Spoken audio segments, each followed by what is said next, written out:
Hello, welcome.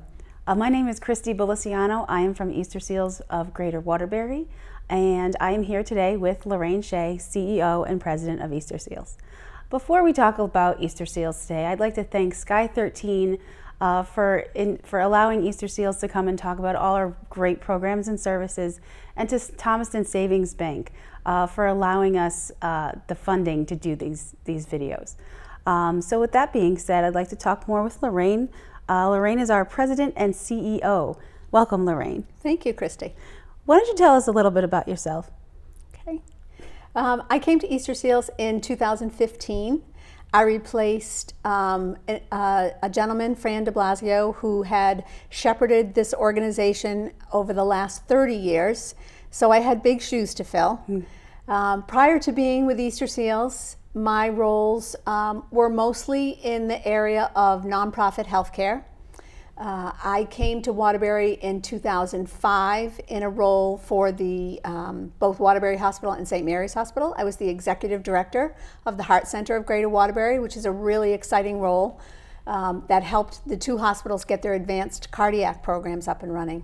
I then went to work for Waterbury Hospital and then landed at EasterSeals, and I couldn't be more pleased.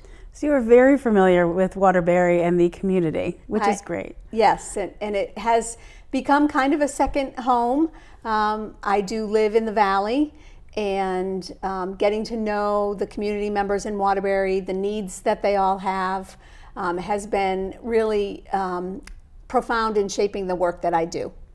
Which is a perfect segue into telling the audience a little bit more about EasterSeals and what does EasterSeals do, and how do they help the community, and tell us a little bit more about it. Okay. So EasterSeals has been in the Greater Waterbury community for 60 years. In 2018, we celebrated our 60th birthday.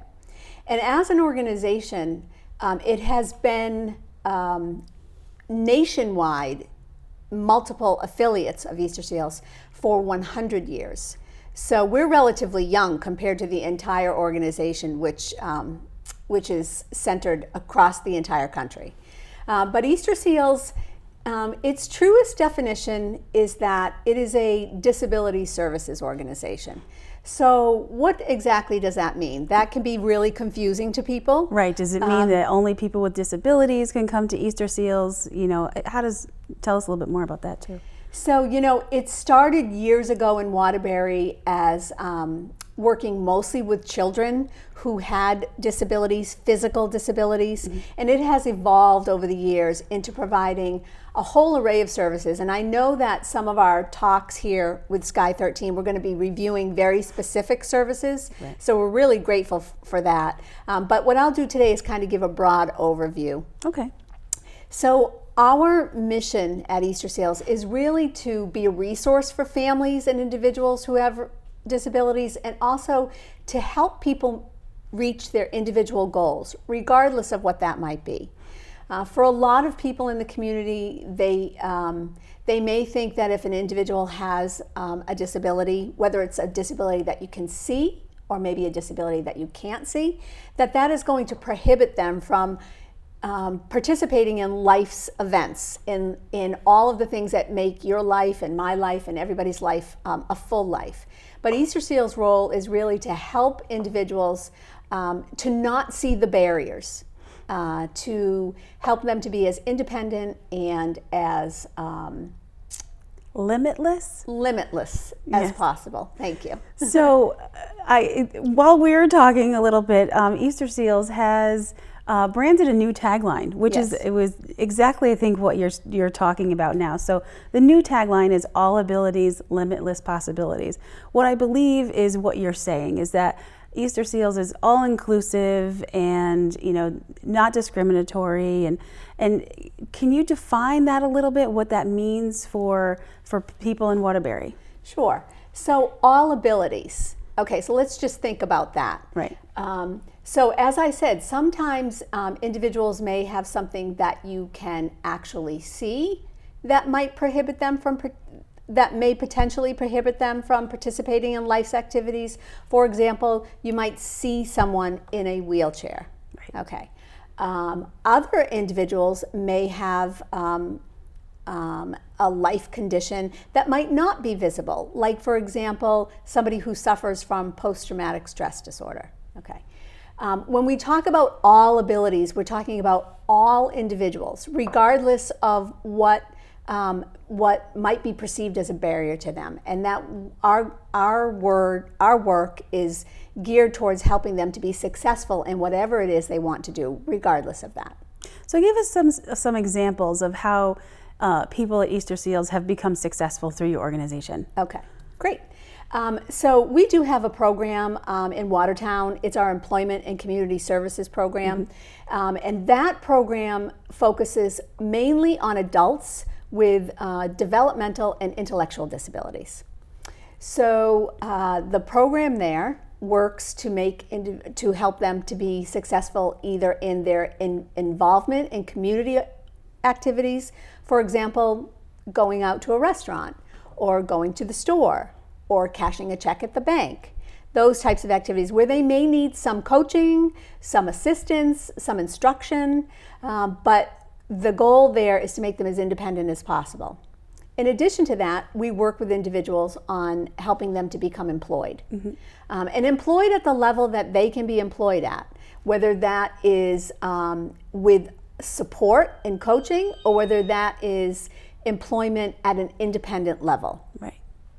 Do you work with any businesses around Waterbury to support some of this employment for the individuals that are served at EasterSeals?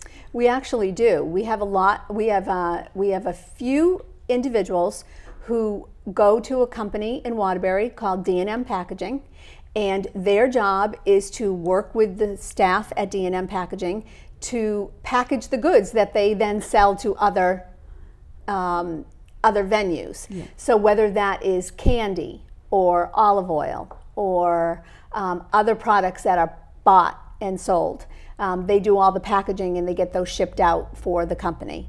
In addition, we work with Curtis Packaging, which is located in Newtown. And you may not know Curtis Packaging, but that's an organization that packages materials for a lot of high-end companies, including Titleist golf balls. And our role there, the role of the individuals who we place there from EasterSeals, is to recycle all of the packaging boxes. So these are job skills that are highly valued, and our individuals can do these job skills with just some supervision and some coaching, and at the end of the week they get a paycheck like you and I. That's fantastic. Yes. It must be quite a day when everybody gets paid. I know how exciting it is for me. I could only imagine how exciting it is when you're working like that. And when I see them, and I introduce myself to them, they tell me, "Oh, you're the one who signs our paycheck." So they're extremely excited. That's great. Right. That's great. It's so good to hear. What other services and programs do you have around the Waterbury area? So we also have 3 children's academies and a children's center where we provide school readiness programs for local children who are between the ages of 3 and 5.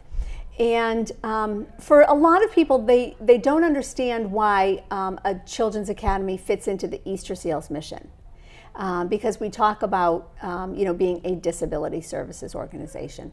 So what I always try to explain to individuals is that for children who are getting ready to go to kindergarten, these programs provide them with an opportunity for learning, and we take children of all abilities. Yeah. Of all abilities. Right. And so there may be some children there that need extra attention or extra supervision, but the goal is the same. The goal is to get them to kindergarten and prepare them and their families and their parents for a successful transition to kindergarten. That's great. So that being said, I know this is a question that a lot of people think of. So with EasterSeals being a nonprofit organization, how does EasterSeals get money to support these programs and services? Okay.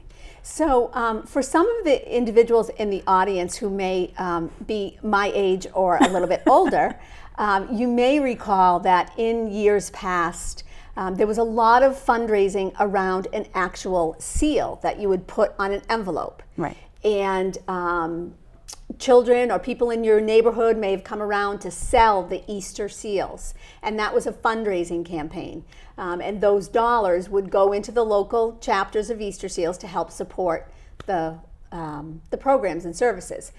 The seal campaign is no longer something that we depend on, but we do depend on fundraising to support a portion of our programs.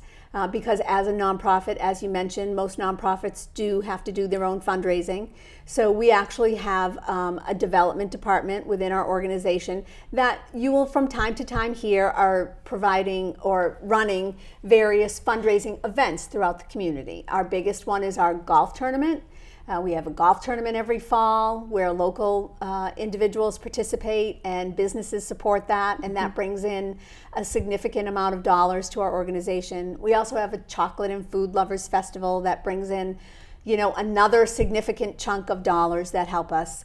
But the long and short of it is that there are hundreds of nonprofit organizations in the Greater Waterbury area. Right. And all the great people in this community can't possibly support every single organization, and we know that. Right. We know that. We have a tremendous amount of support from the local business community, from our board members, from our volunteers, from our own employees.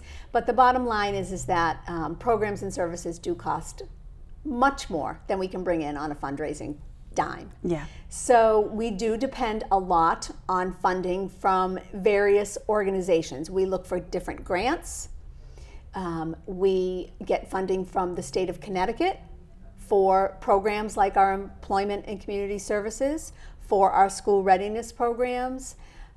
We also provide services that we get paid through Medicaid or other insurance companies. So it's kind of a broad span of funding. A lot of it, however, is governmental, meaning that it comes from either the state government or the federal government.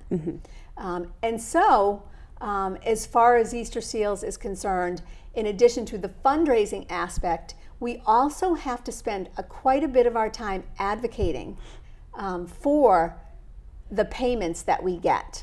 And for not cutting things in the budget, like the state budget and the federal budget. Right. So you can imagine that, what you see on one side in terms of the awesome services that our staff provide for everyone is counterbalanced by the amount of advocacy that we have to do on the other side. Right. So it is important to write to your local legislators and let them know that to not cut funding for local nonprofits, because there is good work that is done there, and we do want to keep it going, to make sure that everybody has something to do and places to go so that no one's sitting home all day long. So I think that one of the things that we may not recognize is that the human service side of the economy is not just a service provider, it's also an employer.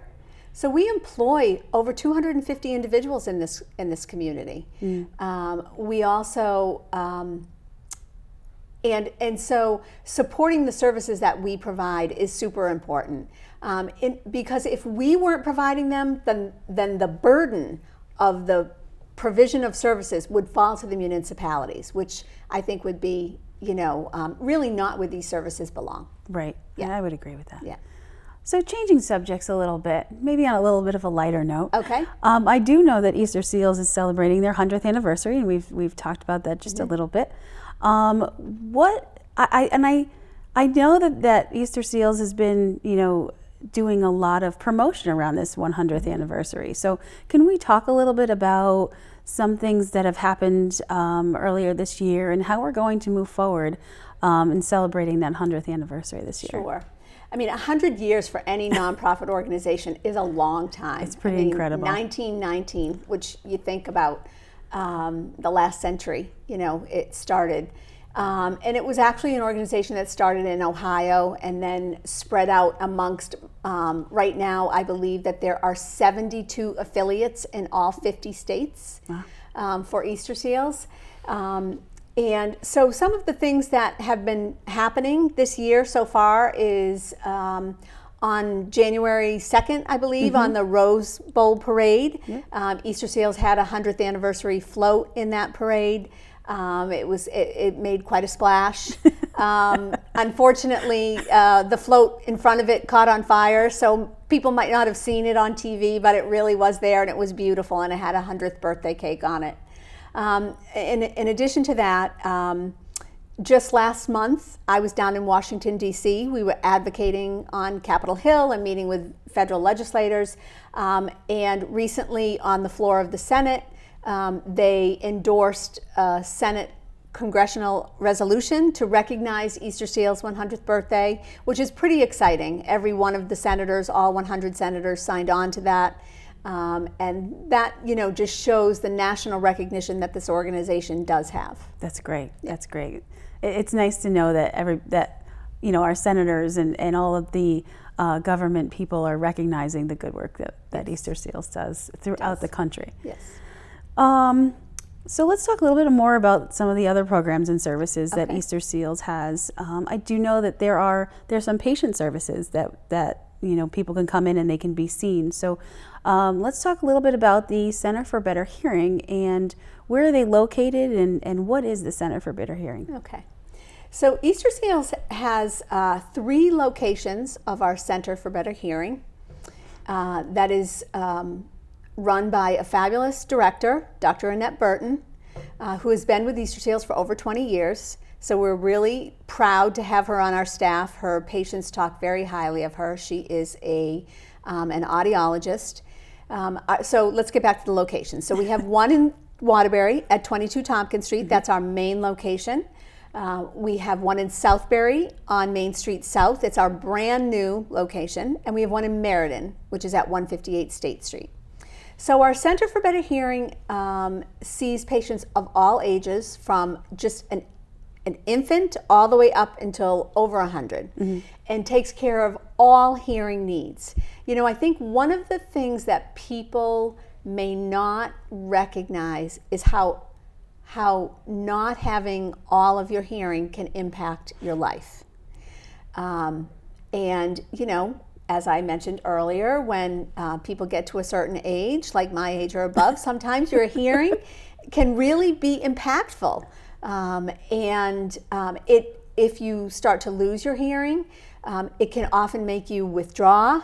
It can affect you, your ability to, your cognitive thinking, or your ability to think and process and engage in the world around you. And so our Center for Better Hearing is set up to help you deal with that through technology, through testing. Yeah.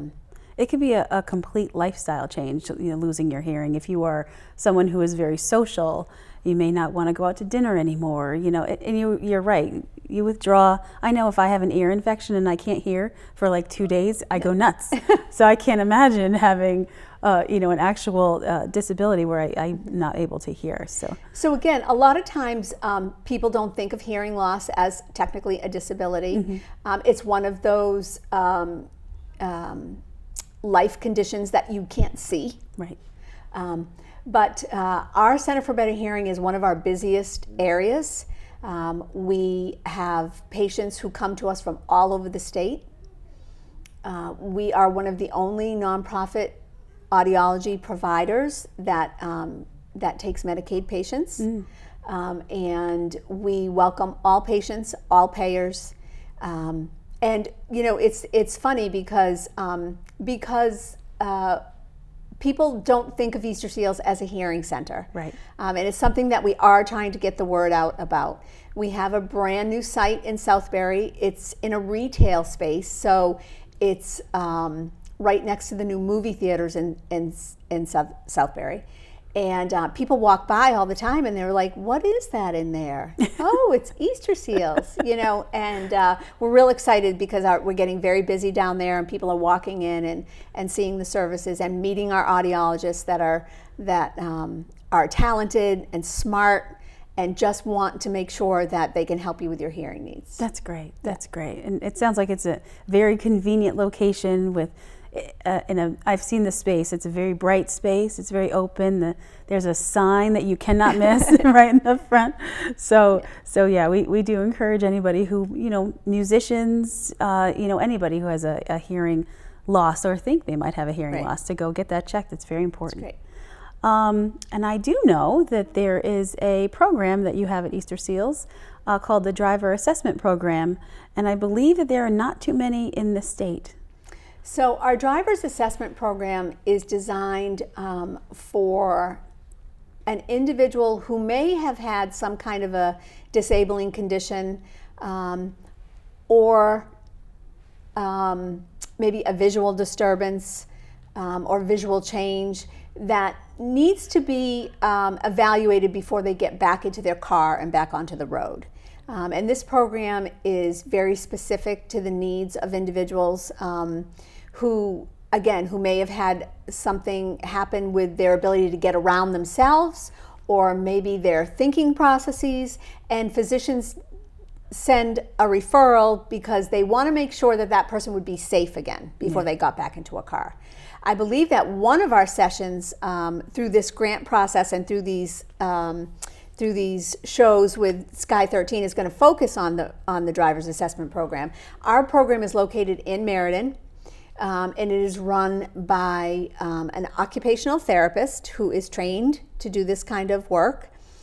We are one of only 2 programs in the state, and we work really closely with the Bureau of Rehab Services and the Department of Rehab Services to provide them with the services for individuals who need to be assessed before they get behind the wheel of their car again. Right. So, yeah, we're really proud of that program. We've built that up to have a very good reputation in the state, and the individuals who can get back behind the wheel of their car are very excited. Sometimes it turns out that getting behind the wheel of a car is not the safest option, and that's also a decision that has to be made, right. Or an evaluation that has to be provided for. Right. So, but it is an excellent program, and we're real excited that it's an EasterSeals program. Yeah, I'm looking forward to talking to the leadership team over at the driver assessment program.